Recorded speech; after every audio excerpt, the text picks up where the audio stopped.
آپ اپنے رب کی رحمت سے مایوس مت ہوں۔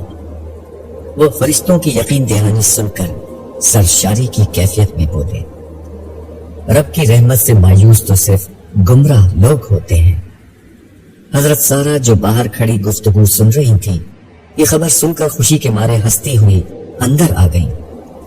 ساری زندگی وہ اولاد کو ترستی رہی اور اب اس خبر کو سنا بھی تو بڑھاپے میں۔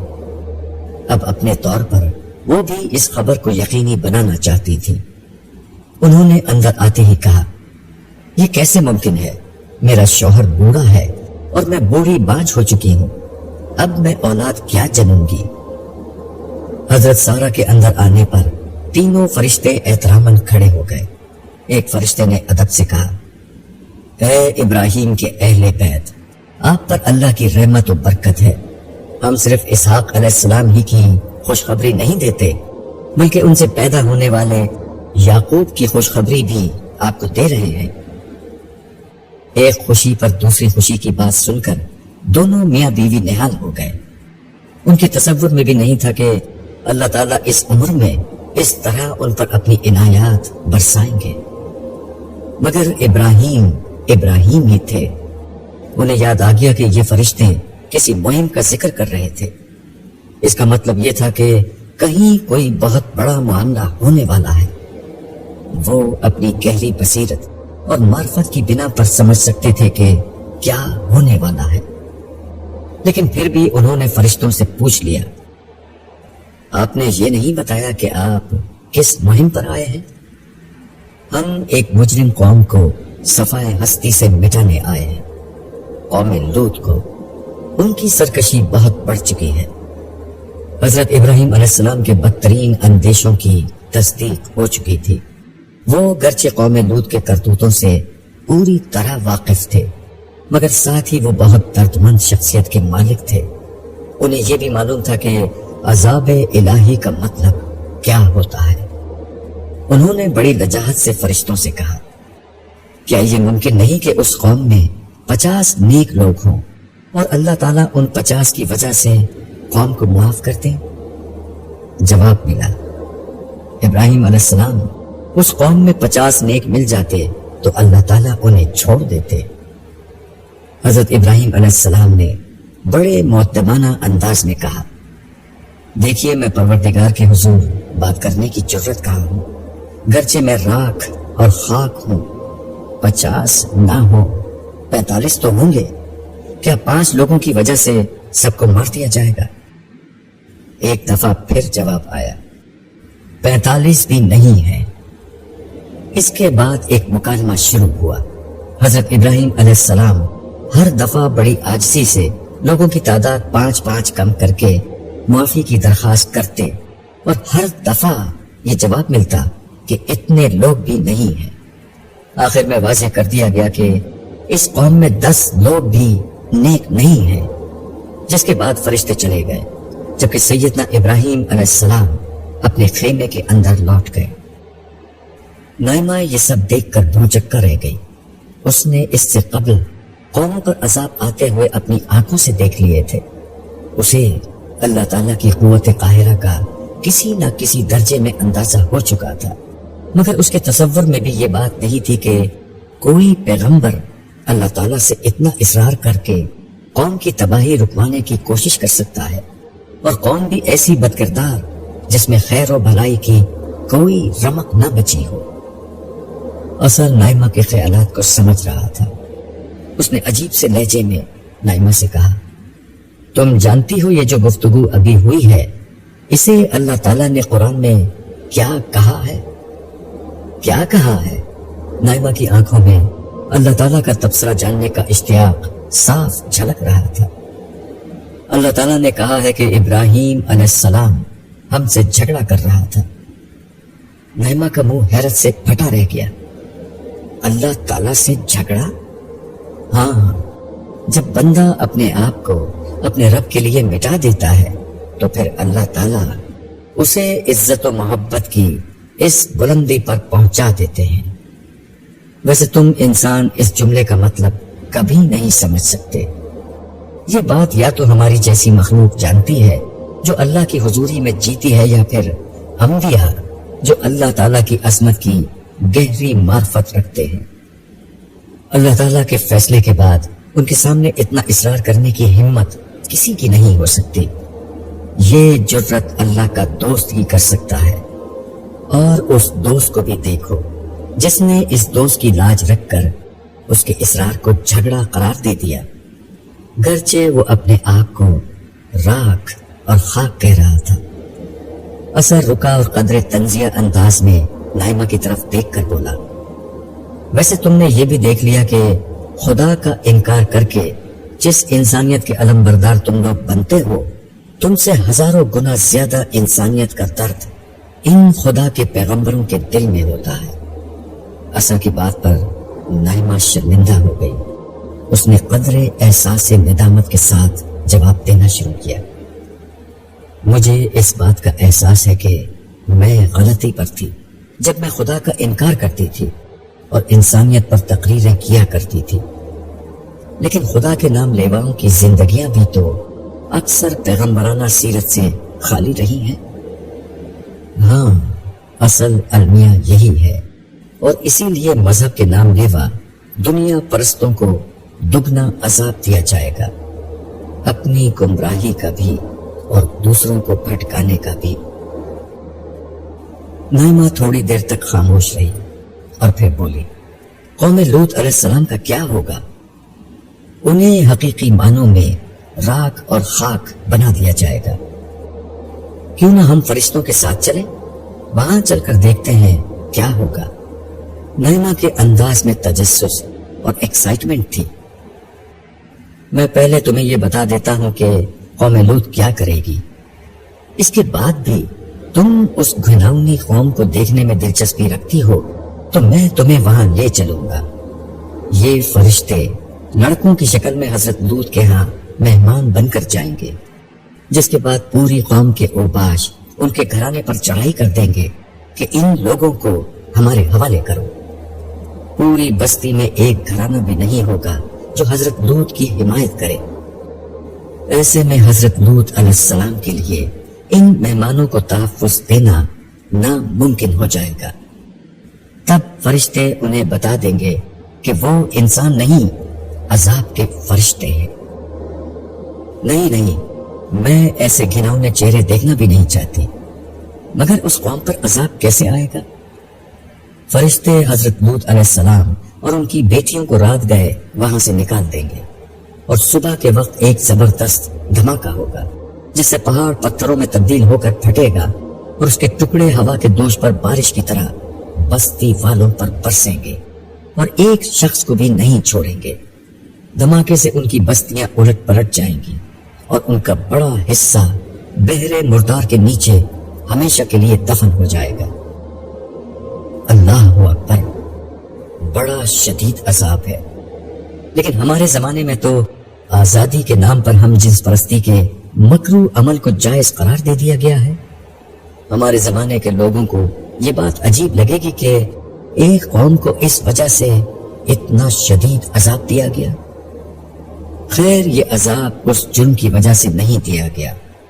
اصل سبب تو یہ ہے کہ ان کی قوم میں ایک رسول موجود تھا اور اس کی دی ہوئی ہدایت کے باوجود سرکشی اختیار کی گئی۔ لیکن یہ جرم بھی کچھ کم سنگین نہیں، یہ اللہ کے خلاف ہی نہیں، انسانیت کے خلاف بھی کیا جانے والا ایک بڑا جرم ہے۔ یہ جرم کیسے ہو گیا؟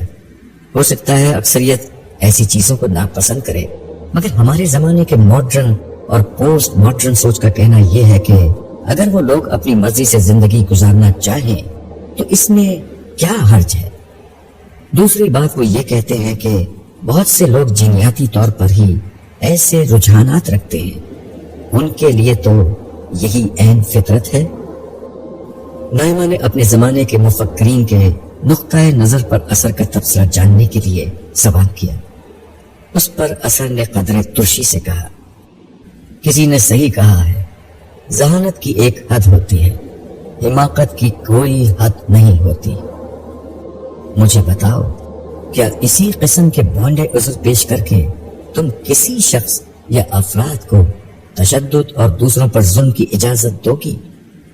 قاتلوں کو اس بنیاد پر قتل اور چوروں کو اس بنیاد پر چوری کی اجازت ہوگی کہ یہ ان کے فطری رجحانات ہیں؟ ہرگز نہیں۔ لیکن ہم جنس پرست افراد دوسروں کو تو نقصان نہیں پہنچاتے۔ نائمہ نے جواب دیا، وہ اتنی آسانی سے ہار ماننے والی نہیں تھی۔ یہ کسی فرد کے نہیں، پوری انسانیت کے خلاف اقدام ہے۔ دیکھو انسانیت کیا ہے، یہ کچھ اقدار کا نام ہے۔ یہ اقدار ہی انسانوں کو جانوروں سے مختلف بناتی ہے۔ ان میں ایک بنیادی قدر خاندان کا ادارہ ہے۔ یہ ادارہ مرد و عورت کے جائز تعلق سے وجود میں آتا ہے۔ یہی وہ ادارہ ہے جہاں بچے جنم لیتے ہیں اور انسانیت کا سفر جاری رہتا ہے۔ یہی کمزور و ناتواں بچوں کو طاقتور نوجوان بننے تک سنبھالتا ہے۔ پھر یہی جوانی کے بعد بڑھاپے کے شکار ضعیف والدین کو اس وقت اپنی پناہ دیتا ہے جب وہ کسی کام کے نہیں رہتے۔ ہم جنس پرستی انسان کی اس پیدائش کا، تربیت کا اور آرام گاہ کا تصور ہی ختم کر دیتی ہے۔ پھر یہ بھی یاد رکھنا کہ ہر غیر فطری انحراف ایک متعدی مرض کی طرح پھیلتا ہے، لیکن جنسی انحرافات تو وبا کی طرح معاشرے کو جکڑ لیتے ہیں۔ اسی لیے ہر دور میں انبیاء اور صلحاء بلکہ پوری انسانیت ان کے خلاف جہاد کرتی رہی ہے۔ لیکن میں نے پڑھا ہے کہ بعض لوگوں کے اندر واقعی ایسے میلانات ہوتے ہیں، وہ کیا کریں؟ نائمہ نے اس مسئلے کا ایک اور پہلو سامنے رکھا تو اثر نے کہا، وہ صبر کرے اور اپنی تربیت کرے۔ دیکھو انسانوں کا سب سے بڑا رجحان تو یہ ہوتا ہے جو کم و بیش ہر انسان، خاص کر مردوں کو، عمر کے کسی بھی حصے میں لاحق ہو سکتا ہے، اور اکثر ہو جاتا ہے کہ وہ کسی غیر عورت سے ناجائز جنسی تعلق قائم کرے۔ مگر اس مسئلے کو تربیت اور ضبط نفس سے ٹھیک کیا جاتا ہے، نہ کہ آزاد جنسی تعلق کو ہی عین فطرت قرار دے دیا جائے، جس کا نتیجہ بھی خاندان کی تباہی ہے۔ تم ٹھیک کہتے ہو، جرم فرد کے خلاف ہی نہیں ہوتا، معاشرے کے خلاف بھی ہوتا ہے، خاندان کے خلاف بھی ہوتا ہے، اقدار کے خلاف بھی ہوتا ہے۔ مگر آزادی بھی تو ایک چیز ہوتی ہے نا۔ کہیں ایسا تو نہیں کہ ہم اقدار اور معاشرے کی بات کرتے کرتے فرد کی آزادی کو کچل دیں؟ بیشتر جابرانہ حکومتیں یہی عذر استعمال کر کے افراد کے حقوق سلب کر لیتی ہیں۔ نائمہ نے اب آزادی کے پہلو سے یہ مقدمہ سامنے رکھا۔ تم ٹھیک کہتی ہو، مگر اللہ تعالیٰ نے انسانیت پر یہ کرم کیا ہے کہ اس کا فیصلہ خود کر دیا ہے کہ کون سی اقدار مقدس اور ابدی ہیں اور کون سی نہیں۔ ہمارا کام یہ ہے کہ دونوں میں فرق کر لیں۔ ہر چیز کو اللہ کی طرف منسوب کر کے لوگوں پر پابندیاں لگانا نبیوں کا طریقہ نہیں۔ مگر کم از کم ہم جنس پرستی کوئی ایسی چیز نہیں جس کے جواز کی اجازت آزادی کی آڑ میں دی جائے۔ یہ معاشرے کی موت ہے۔ جس طرح کسی دو افراد کو اجازت نہیں دی جا سکتی کہ ان میں سے ایک دوسرے کو یہ حق دے دے کہ وہ پہلے شخص کی جان لے لے، آزادی کی آڑ میں انسانی جان کے تقدس کو پامال کرنے کی اجازت نہیں دی جا سکتی۔ اسی طرح یہ اجتماعی طور پر معاشرے کا قتل ہے، اس کی اجازت بھی نہیں دی جا سکتی۔ نائمہ نے اسبات میں سر ہلایا۔ پوسٹ ماڈرنزم کے فلسفے کی ساری گرد اثر نے اپنی مدلل گفتگو سے ہٹا دی تھی۔